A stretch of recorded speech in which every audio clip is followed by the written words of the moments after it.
Olá, queridos, tudo bem? Bem-vindos aí a mais um momento da nossa meditação na Palavra de Deus. Hoje nós vamos avançar então no nosso estudo nos Evangelhos Sinóticos, olhando para o capítulo 8 de Mateus e o capítulo 7 de Lucas, passagens aí paralelas. Nós finalizamos no último encontro o trecho do Sermão do Monte e agora vamos avançar então no ministério do nosso Senhor Jesus. Mas antes vamos orar, pedir a orientação de Deus para que a gente possa aproveitar esse momento o máximo possível e que essa palavra possa transformar os nossos corações na imagem, na semelhança e na estatura do nosso Senhor Jesus Cristo. Papai, obrigado por mais uma vez o Senhor permitir estarmos diante do Senhor, diante da Tua Palavra, o Teu Espírito Santo nos alcançando, trabalhando os nossos corações para que possamos olhar para o Senhor Jesus, para que o Senhor seja a nossa referência, o Senhor seja a nossa orientação, o Senhor seja a nossa rocha, o Senhor seja tudo aquilo que desejamos nos transformar, porque essa é a sua vontade, papai, e essa é a capacitação que o Senhor nos dá, Espírito Santo. Por favor, que a gente possa caminhar nessa direção. Nós entregamos esse momento nas Tuas mãos para que o Senhor trabalhe os nossos corações nesse sentido e que possamos sair melhores do que quando entramos aqui. Nós consagramos tudo o que faremos agora nas Tuas mãos e agradecemos em nome do nosso Senhor Jesus. Amém.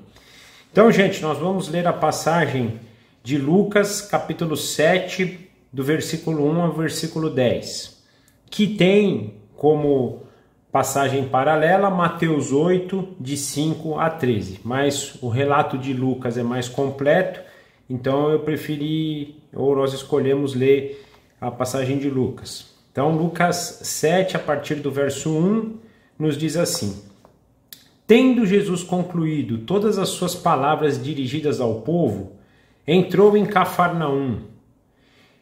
E o servo de um centurião, a quem este muito estimava, estava doente, quase à morte. Quando o centurião ouviu falar a respeito de Jesus, enviou-lhes alguns anciões dos judeus, pedindo-lhe que viesse curar o seu servo. Estes, aproximando-se de Jesus, lhe pediram com insistência: Ele merece a sua ajuda, porque é amigo do nosso povo, e ele mesmo construiu a nossa sinagoga. Então Jesus foi com eles. Quando Jesus já estava perto da casa, o centurião enviou-lhe alguns amigos, dizendo: Senhor, não se incomode, porque não sou digno de recebê-lo na minha casa. Por isso, não me julguei digno de ir falar pessoalmente com o Senhor. Porém, diga-me uma palavra, e o meu servo será curado. Porque também eu sou homem, sujeito à autoridade, tenho soldados às minhas ordens, e digo a este, vá, e ele vai, e a outro, venha, e ele vem, e ao Senhor, faça isto, e ele faz. Ao ouvir estas palavras, Jesus ficou admirado com aquele homem, e voltando-se para o povo que o acompanhava, disse: Eu lhes digo que nem mesmo em Israel encontrei fé como esta. E quando os que tinham sido enviados voltaram para casa, encontraram o servo curado. Então, até aqui a palavra de Deus, versículo 10. Essa passagem ela é relatada no capítulo 7 de Lucas, capítulo 8 de Mateus, e elas têm algumas diferenças aqui que eu gostaria de chamar a nossa atenção, até porque algumas delas parecem diferenças ou possíveis erros, mas eu queria trabalhar isso para que a gente possa também praticar um pouquinho essa condição na Bíblia. Porque às vezes a gente vai encontrar pontos que podem parecer divergentes, mas na verdade acho que cabe a gente pensar um pouquinho para encontrar a solução. Uma vez que a palavra de Deus ela é inerrante, a Bíblia, né, ela é inerrante, ela é eterna e a gente pode confiar nela, é a nossa regra de fé. E no trecho de Mateus, Mateus diz que o centurião se aproximou de Jesus, enquanto no de Lucas que nós vimos, ele enviou num primeiro momento alguns dos anciãos e depois ele enviou alguns amigos. E eu acho essa passagem de Lucas interessante porque ele dá o porquê disso. Porque o centurião em si não se achava digno de estar na presença de Jesus, ainda mais de receber Jesus na sua casa para curar o seu servo. E ele tinha entendimento de que Jesus, por meio da sua autoridade, teria condições de curá-lo à distância. Então, quando a gente vê essa diferença, eu penso que Mateus aqui ele foi mais generalista, né? Que ele fala, um centurião se aproximou dele, talvez esse aqui não seja o contexto, né, do que realmente aconteceu, e sim que foram pessoas, o centurião ficou próximo, mas não teve esse relacionamento direto com Jesus, ele mandou pessoas para se relacionar, mas a gente tem que lembrar muito disso, e o centurião vai falar isso quando ele fala de autoridade, que quando ele manda alguém, ele está falando no nome do centurião, seria um representante direto do centurião. Por isso que eu acho que Mateus falou, um centurião se aproximou dele e detalhou o diálogo como se fosse o centurião falando. Porque isso até na cultura israelita era muito forte, né? A gente fala muito, né, dos enviados aí, né? E Jesus também enviava muitos em nome dele, e era muito esse conceito. Então Mateus não se preocupou em detalhar, ele só disse o cenário da história, sendo o centurião e Jesus os dois personagens principais, enquanto Lucas, como um evangelho mais detalhado, apresenta a realidade. O centurião intermediado por, primeiro, anciões dos judeus, depois por amigos, então Lucas detalha. Então, penso, e quando olho para essas duas análises, eu entendo que essa diferença de escrita tem a ver com isso. Estou chamando a atenção de vocês porque vocês podem ler as duas passagens e falar, poxa, numa ela fala que foi o centurião e na outra ela fala que foram pessoas. Então, só para a gente aprender a lidar com esses conflitos que às vezes a gente pode entender da Bíblia, que a gente pode enxergar como um conflito. Mas avançando então no sentido e na aplicação do texto, acho que a primeira palavra importante aqui para a gente foi que o centurião ouviu falar a respeito de Jesus. E ele manifestou a sua fé em direção disso, porque na verdade a gente tem lido trecho após trecho o quanto o nome de Jesus já era famoso na época. Mas nem todos tinham nessa dinâmica de receber o testemunho de Jesus algo transformado em fé. Pelo contrário, muitos deles se tornam inimigos, se tornam perseguidores, pessoas que queriam destruir o ministério de Jesus porque acreditavam que, na verdade, ele não era o Messias, ele não era aquele enviado por Deus, ou até, em muitos casos, diziam que Jesus era enviado por Satanás, né? Então, o ouvir falar a respeito era importante, mas mais importante era a resposta a isso. E o centurião lhe dá uma resposta de fé, porque no versículo 13 a gente vê, ele ouve falar, ele envia alguns anciãos pedindo que viesse curar. Então ele tinha entendido, né, em Jesus uma pessoa enviada por Deus. E nós vamos ver o porquê disso mais para frente, né? E em contraste a isso, pelo menos no meu coração vem essa ideia, a gente percebe o conceito errado dos anciãos dos judeus, né? Enquanto o centurião se coloca uma pessoa quebrantada, uma pessoa que deseja misericórdia, ela não se considera digna, ela não se considera merecedora daquilo, os anciãos e toda a nação de Israel, a gente vai percebendo nisso na história, pelo contrário, eles se acham merecedores, a ponto de no versículo 4 os anciãos falarem para Jesus. Eles insistiram e pediram e diziam, ele merece a sua ajuda, ninguém merece, nenhum de nós somos merecedores. Se assim temos a ajuda de Jesus, temos pela compaixão de Jesus diante de um coração quebrantado, que era o coração do centurião.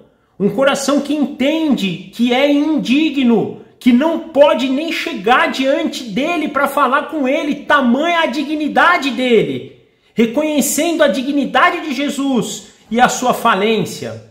Nós temos discutido muito disso, da gente reconhecer a nossa falência espiritual. E, gente, a nossa falência espiritual é tremenda. A gente, às vezes, quer colocar o parâmetro para medir se estamos bem espiritualmente ou não, as regras desse mundo, o padrão moral desse mundo, mas a gente não pode ter isso como referência. A nossa referência tem que ser Jesus. E toda vez que Jesus nos ensina algo, a gente passou aí uma série de encontros falando do Sermão do Monte, Jesus mostrando o quão superior é a sua justiça e a justiça do seu reino.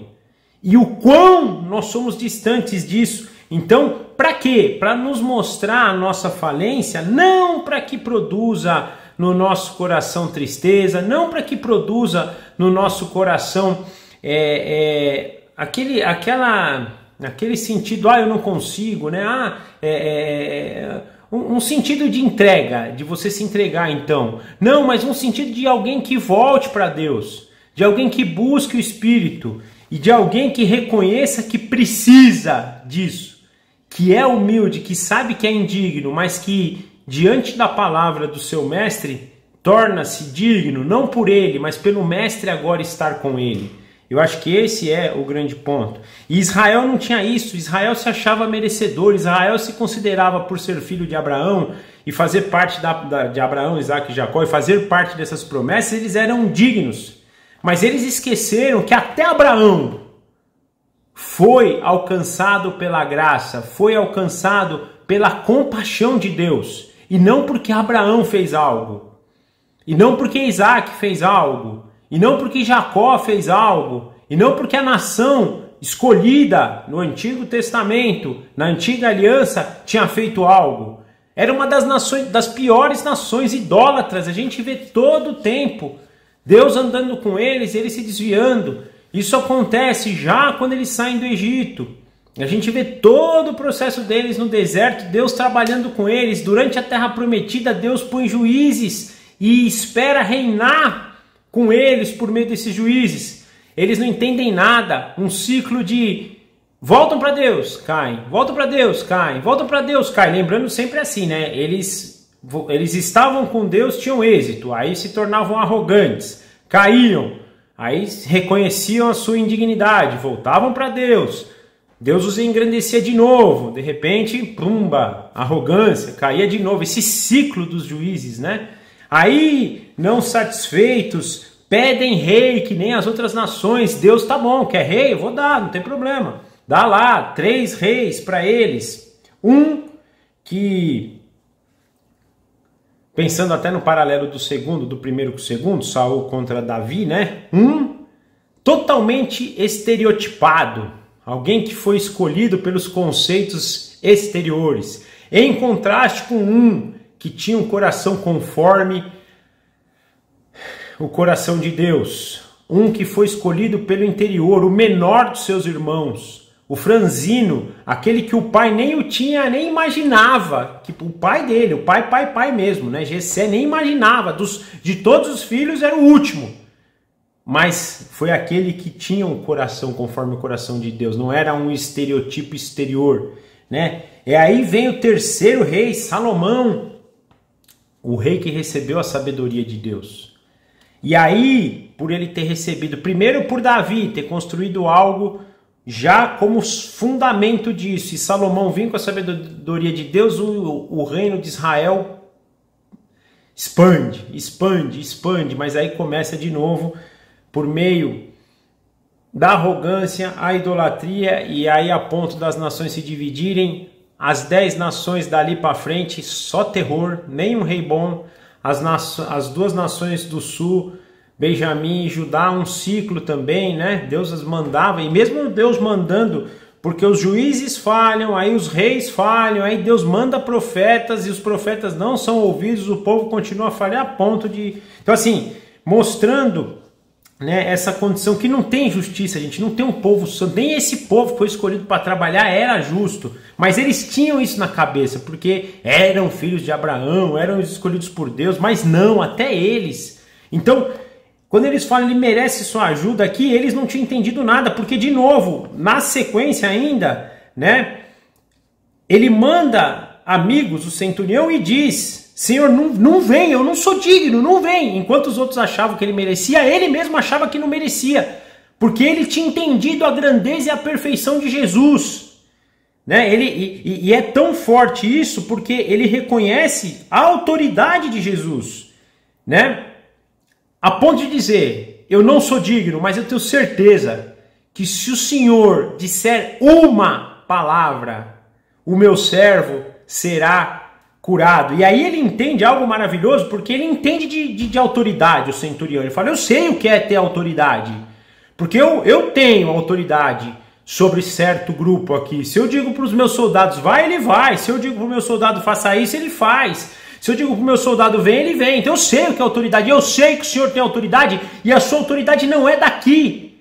A sua autoridade é lá do alto, porque o Senhor tem poder para curar. E eu digo isso, gente, porque é claro isso aqui. Porque se ele está falando que pela palavra Jesus curaria, nós estamos aqui entendendo que a fé dele, Jesus vai falar um pouquinho da fé dele, era uma fé de quem entendeu a coisa lá do alto. Que por meio de uma palavra, todos se submeteriam, as doenças inclusive. E a gente tem visto que a autoridade de Jesus é sobre pessoas, sobre espíritos, sobre vida, sobre doença, sobre natureza. Então alguém que entendeu essa autoridade, alguém que entendeu que fala para o mar, para! O mar acalma. Que fala, vive! Vem ressurreição. Que fala, sai doença! A doença sai. Então alguém que entendeu que Jesus tinha essa autoridade, porque ele sabia o que era autoridade e sabia que Jesus tinha essa autoridade. No trecho paralelo de Mateus, versículo 11, capítulo 8, versículo 11, Jesus ainda vai falar sobre isso, né? Versículo 11, digo a vocês, Mateus 8, 11, digo a vocês que muitos virão do Oriente e do Ocidente, tomarão lugar à mesa com Abraão, Isaque e Jacó nos reinos dos céus. E aqui ele vai trazer o conceito de fé, e a gente tem que lembrar sempre que o pai da fé é Abraão, né? Abraão é aquele que cria nisso, que cria na autoridade de Deus, que quando Deus faz a prova mais forte na vida de Abraão, Abraão, entrega teu filho, teu único filho para mim, aquele que é o filho da promessa, entrega para mim. Vai lá e sacrifica ele acredita, ele tem noção da autoridade de Deus. Não era uma autoridade daqui. Abraão tinha noção dessa autoridade lá do céu, porque ele pensava assim, poxa, se Deus está pedindo meu filho em sacrifício, eu vou entregar meu filho, e eu sei que Deus já me falou, que é por meio de Isaque, que toda a minha descendência viria, que seria maiores que as estrelas do céu, que as areias da praia, tudo, eu vou crer, porque Deus tem autoridade. Então essa fé de Abraão era a fé que agora vinha pelo centurião, que não era do povo de Deus, e Jesus já abrindo aqui os gentios, o caminho dos gentios, muitos, que não são filhos do reino hoje. Ele fala mais para frente que os filhos do reino serão lançados nas trevas. Estava falando aqui até esse momento, né? Porque primeiro só os judeus tinham sido alcançados, mas já tinha gente que não era descendente de Abraão, que não eram os filhos do reino até aquele momento, que já estavam vindo, e muitos viriam. Jesus dizendo, muitos vão vir e vão crer, muitos vão ter uma fé como essa, porque também no versículo 9 do capítulo 7 de Lucas, como também no versículo 10 de Mateus, capítulo 8 de Mateus, Jesus fala, eu lhes digo a verdade, nem mesmo em Israel encontrei uma fé como essa. Ou seja, os filhos do reino, até aquele momento, que era a nação escolhida, o povo santo, o povo que era para ser santo, os israelitas tinham esse entendimento, essa fé, esse reconhecimento da autoridade de Jesus. Mas aquele homem, entre aspas, um inimigo dos judeus, um centurião romano, que apesar de ser alguém, e olha só, era alguém que agora se tornava também amigo, porque quando os anciãos vão falar com os judeus, eles falam, né? Ele mesmo construiu a nossa sinagoga, ele era alguém que ajudava o nosso povo, ele era um amigo do nosso povo, mas não era do povo ainda, era um amigo do povo. Mas era amigo por quê? Porque tinha entendido, tinha sido alcançado, Deus já tinha tocado no coração dele para entender, porque ele mostra isso, ele acude os judeus, ele é alguém que ajuda, ele é alguém que sabe que não é digno, não são sinais de um convertido, não são sinais daquele que está sendo alcançado pela graça, que sabe que precisa de misericórdia, que precisa da compaixão de Deus. É essa fé, fé de quem sabe que necessita de Jesus Cristo, Fé que sabe da autoridade de Jesus Cristo. Autoridade para perdoar, autoridade para curar, autoridade para dirigir, autoridade de irmão primogênito, que agora é a referência de todos os outros irmãos que estão vindo. É isso. Isso é o evangelho. Isso é alguém que entende. Esse centurião está mostrando isso. E por causa disso, por meio da palavra de Jesus, e Jesus fala, capítulo 13, versículo 13 do capítulo 8 de Mateus, vá e seja feito conforme você crê. Você creu. Então, porque você creu, vai lá ver agora o que aconteceu. Volta lá, você vai ver, né? Que coisa interessante. E ele fala, né? Uma coisa legal que é isso que o centurião fala, né? Se o senhor disser, tá feito. E Jesus devolve para ele: se você crê, tá feito. Olha que jogo lindo. E essa crença só pode vir de Deus. É por meio da palavra de Deus, a gente sabe disso. Mas olha o que Jesus está dizendo: cara, você creu. Vai lá ver, vai lá ver. E quando ele vai, o servo está sendo curado. Jesus nem viu o servo. Acho que Jesus, não sei nem se o servo conheceu Jesus depois. Mas ele foi curado por essa dinâmica, por esse diálogo, por essa fé demonstrada. E Jesus interagindo com essa fé, falando: porque você creu, vai lá que você vai ver que ele foi curado. Isso é maravilhoso, gente. É a gente responder a essa fé. De novo, é uma fé que ela só pode ser respondida no poder do Espírito. E por isso que a gente fala muito da palavra de Deus, porque a palavra de Deus também precisa agir no nosso coração para a gente crer. Também precisa agir no nosso coração para que a gente tenha essa fé. Abraão teve fé porque Deus capacitou ele para isso. Nós vamos ter fé porque Deus capacita a gente, ou temos fé porque Deus capacita a gente. E é motivo de muito louvor, de muita gratidão para Deus, por Ele nos dar essa fé. E também de confiar e pedir para Ele: Senhor, aumenta a minha fé. Senhor, que eu possa crer no Senhor dia após dia, hora após hora. Que eu possa ver de glória em glória a ação do Senhor e crer cada vez mais.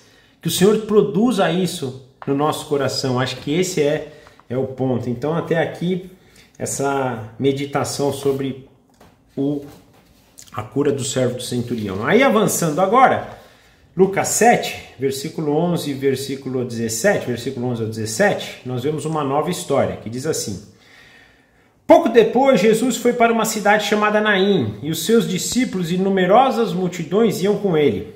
Ao aproximar-se do portão da cidade, eis que saía o enterro do filho único de uma viúva, e grande multidão ia com ela para consolá-la, né? Ao ver, o Senhor se compadeceu dela e disse: não chore. Chegando-se, tocou no caixão, e os que estavam carregando pararam. Então Jesus disse: jovem, eu ordeno a você, levante-se. E o que estava morto sentou-se e passou a falar, e Jesus o restituiu à sua mãe. Todos ficaram possuídos de temor e glorificavam a Deus, dizendo: grande profeta se levantou entre nós. Deus visitou seu povo. E essa notícia se espalhou a respeito de Jesus por toda a Judéia e por toda aquela região. Então aqui, poder de Jesus, a autoridade dele diante da vida e da morte. Jesus ressuscitando o filho dessa viúva. Aqui ele fala de uma palavra muito legal, Lucas, né? Ele fala de restituir. E quando eu li restituir, logo na minha cabeça veio não só uma restituição presente, mas uma restituição futura, uma restituição eterna. O restituir é devolver, né? Devolver com... E penso que essa mãe, ao perder esse filho, provavelmente esse filho não era crente, né? Ou não cria ali verdadeiramente. Eu estou dizendo isso, mais uma vez, quando eu li essa palavra restituição, o que veio no meu coração.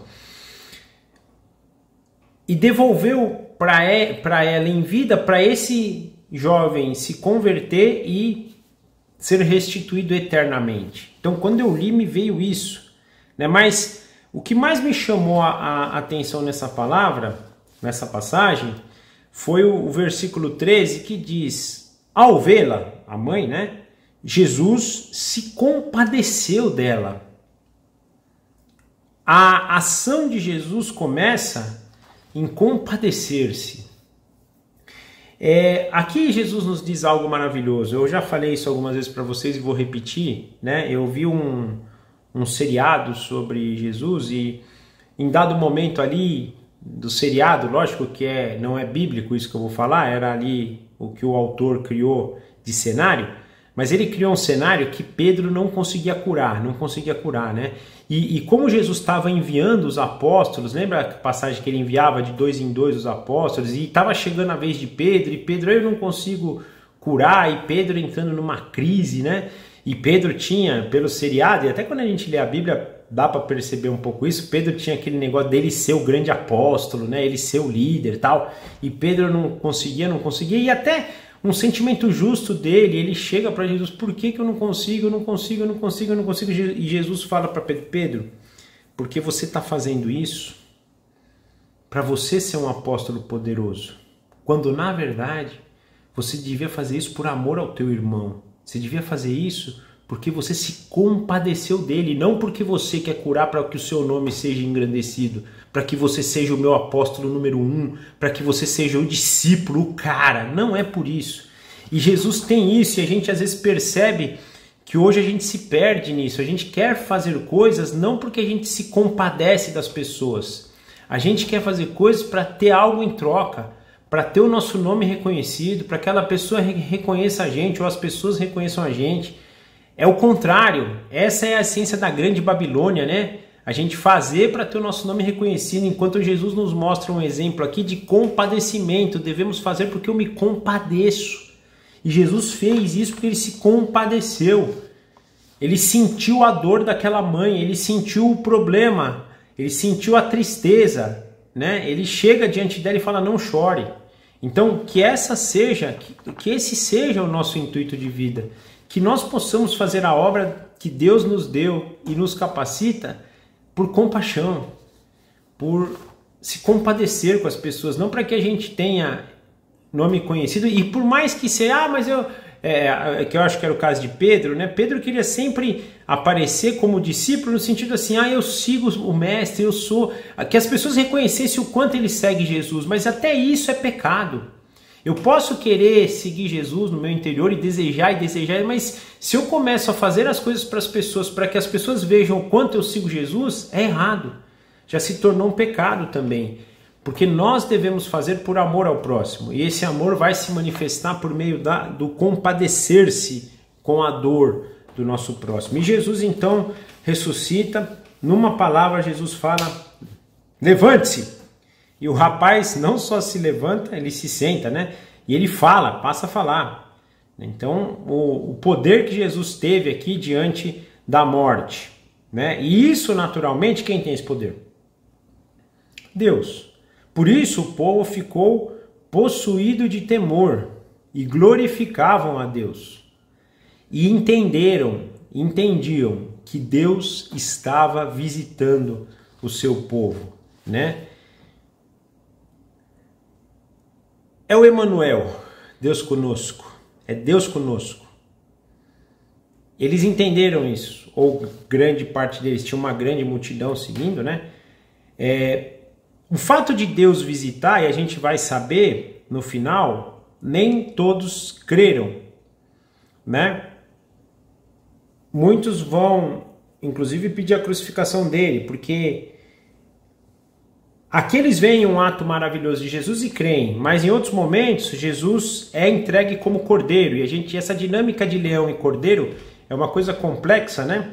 E às vezes a gente, quando vê o leão, a gente reconhece ele como Deus, mas quando vê ele cordeiro, no sofrimento, na servidão, na humilhação, a gente tem dificuldade, e muitos deles vão ver. Nós vamos estudar na próxima semana a própria passagem que João Batista manda 2 discípulos para falar, até João, que era de todos, foi ali o mais próximo, né, dos filhos do reino, e mesmo assim era o menor deles, até ele, mas alguém que foi aqui muito usado por Deus e foi privilegiado em poder batizar Jesus e reconhecer Jesus como Cordeiro de Deus, mesmo ele, em dado momento, ele falha nisso, porque a gente tem essa dificuldade, né? Mas Deus visitou, eles reconhecem aqui que Deus estava visitando o seu povo, e eles espalham essa notícia, né? Espalham a notícia da ressurreição, espalham a notícia de como Deus agia ali e de como Jesus era, né? O próprio Deus sendo encarnado, o próprio Deus encarnado. Mas é algo que, quando a gente falar semana que vem de João Batista, a gente vai focar bastante nisso, que às vezes quando as obras não são visíveis, a nossa fé dá uma desfalecida, mas nós não podemos perder a fé. Fé é a gente crer naquilo que a gente não vê, então a gente não está vendo visivelmente Jesus agir no sentido visível, mas a gente sabe interiormente, né? Visível que eu digo assim, às vezes a gente vê ele fazer coisas assim maravilhosas, quando a gente digo, vê ele mesmo, né? Mas nós cremos que ele é Deus, ele é o Filho de Deus, e mesmo eles viam Jesus um homem ali, eles viam as obras de Jesus, mas eles tinham que crer que Jesus era o próprio Deus agindo, né?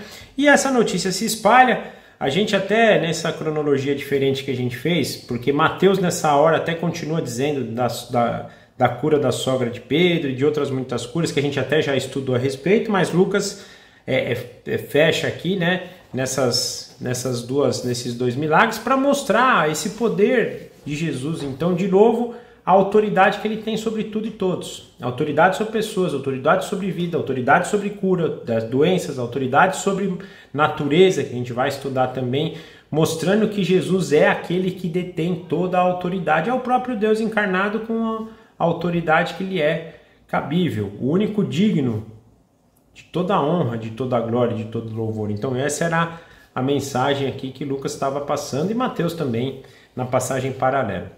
E o que a gente deixa para vocês hoje, né? Que a gente possa ter esse entendimento de toda a autoridade que Jesus hoje exerce e que como nós podemos confiar. Quando a gente crê, olha quanta coisa Jesus pode nos usar nessa direção. E a gente sabe na própria história que até para a ressurreição, que talvez seja, né, o último inimigo é vencer a morte, até na morte, que é o último inimigo, quanto Jesus pode nos usar quando nós cremos.